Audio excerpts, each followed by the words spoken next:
নমস্কার বন্ধুরা, daily new creation চ্যানেলে আপনাদের সবাইকে স্বাগত জানিয়ে শুরু করছি আমার আজকের রেসিপি। আজকে আমি একটি দারুণ স্বাদের ডিনার রেসিপি নিয়ে চলে এসেছি, যেটা রুটি, পরোটা, নান বা লাচ্ছা পরাঠার সঙ্গে কিন্তু অসাধারণ লাগে খেতে। রেস্টুরেন্টে যাবার কোনো দরকারই হবে না যদি বাড়িতেই এইরকম খুব সহজ পদ্ধতিতে এই সুস্বাদু রেসিপিটি করে ফেলতে পারেন। দেখে নেওয়া যাক তাহলে রেসিপিটি। তার জন্য একটা আমি মশলা তৈরি করব।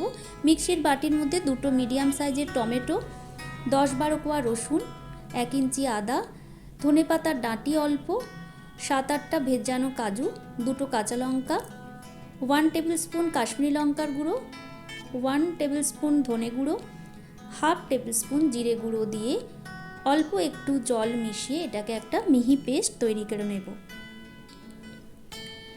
দেখুন আমার মিহি পেস্ট কিন্তু রেডি হয়ে গেছে। ঠিক এইভাবে একটা মশলার পেস্ট আমাদের বানিয়ে নিতে হবে। এবারে আমি গ্যাসে বসিয়ে দিলাম একটা ফ্রাই প্যান। তাতে আমি 1 টেবিল স্পুন সাদা তেল আর 1 টিস্পুন মতন বাটার দিয়ে দিলাম। হালকা যেই এটা গরম হয়ে যাবে তেলটা আর বাটারটা, সেই সময় আমি দিয়ে দেব আগে থেকে 4টে হাঁসের ডিমকে সেদ্ধ করে রেখেছিলাম, দিয়ে দিলাম। এই জায়গায় আপনারা কিন্তু মুরগির ডিমও ব্যবহার করতে পারেন। এবারে 1/2 টিস্পুন করে হলুদ গুঁড়ো, লবণ আর কাশ্মীরি লঙ্কার গুঁড়ো দিয়ে এটাকে হালকা লাল করে ভেজে নিতে হবে এপিট ওপিট করে। ডিমগুলো হালকা নাড়াচাড়া করে ভাজা হয়ে গেলেই কিন্তু একে একে ডিমগুলোকে সব তুলে নেব। খুব বেশি কিন্তু কড়া করে ভাজার দরকার নেই। ডিম সমস্ত তোলা হয়ে গেছে। এবারে আমি ফ্রাই প্যানের মধ্যে যে তেল ছিল তাতেই আমি আরও 1 টেবিল স্পুন মতন সাদা তেল দিয়ে দিলাম 1/2 চামচ গোটা জিরে, 2টো ছোটো এলাচ, 1 ইঞ্চি দারচিনি আর 3টে লবঙ্গ।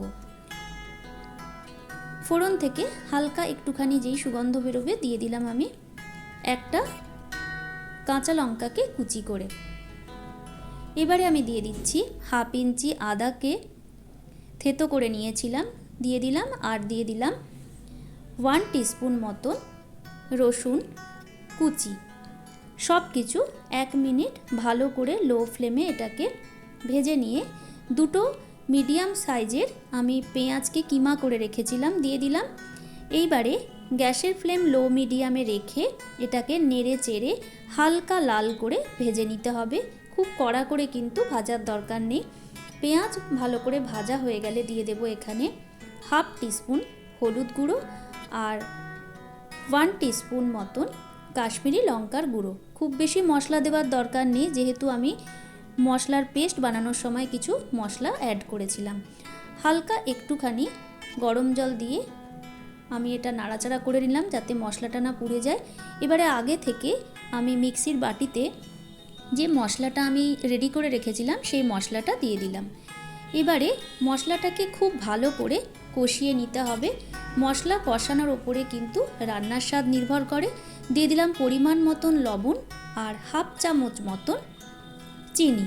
চিনিটা দিলাম জাস্ট টমেটোর যে একটা টক ভাব আছে সেই টক ভাবটা ব্যালেন্স হওয়ার জন্য দিলাম। এতে তরকারি কিন্তু কোনোভাবেই মিষ্টি স্বাদের হবে না। মশলাটা একটা লটপটে মতন হবে, এইরকমভাবে কিন্তু কষানোটা হতে হবে, তবেই কিন্তু রেসিপিটা পারফেক্ট হবে। দেখুন এইরকমভাবে কষিয়ে নেবার পরে আগে থেকে যে সেদ্ধ করে ভেজে রাখা ডিমগুলো রেখেছিলাম, হাঁসের ডিমগুলো আমি দিয়ে দিলাম মশলার মধ্যে। খুব ভালো করে মিশিয়ে নিচ্ছি। ভালো করে মিশিয়ে নিয়ে ওপর থেকে 2 টেবিল স্পুন মতন দিয়ে দিলাম ফ্রেশ ক্রিম। এরপরে দিয়ে দিচ্ছি আমি 1/2 টিস্পুন মতন হোমমেড গরম মশলার গুঁড়ো,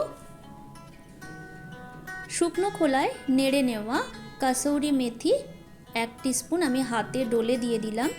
আর দিয়ে দিলাম, যেহেতু এটা এগ বাটার মশলা তাই শেষে 1 টিস্পুন মতন আমি বাটার যোগ করে দিলাম। এবারে সব কিছু খুব ভালো করে মিশিয়ে নিতে হবে। মিশিয়ে নেবার পর এটাকে 1 মিনিট লো ফ্লেমে গ্যাসটাকে রেখে একটুখানি রান্না করে নিতে হবে। 5 মিনিট স্ট্যান্ডিং টাইমে রেখে তারপরে গরম গরম পরিবেশন করে দিতে হবে। ওপর থেকে আমি অল্প একটুখানি ধনেপাতা কুচি ছড়িয়ে দিলাম। আশা করছি আমার আজকের এই সহজ সরল পদ্ধতিতে এগ বাটার মশলা আপনাদের নিশ্চয়ই ভালো লাগবে। ভালো লাগলে অবশ্যই আমার ভিডিওটাকে একটা ছোট্ট করে লাইক দিয়ে দেবেন। আর বন্ধু বান্ধব আত্মীয় স্বজনদের সঙ্গেও কিন্তু এটা শেয়ার করতে ভুলবেন না যেন। আজকে আমি লাচ্ছা পরাঠার সঙ্গে এই এগ বাটার মশলা পরিবেশন করে দেখিয়েছি। এটা দেখতে যতটা সুন্দর হয়েছে, খেতে কিন্তু তার থেকেও অনেক বেশি সুন্দর।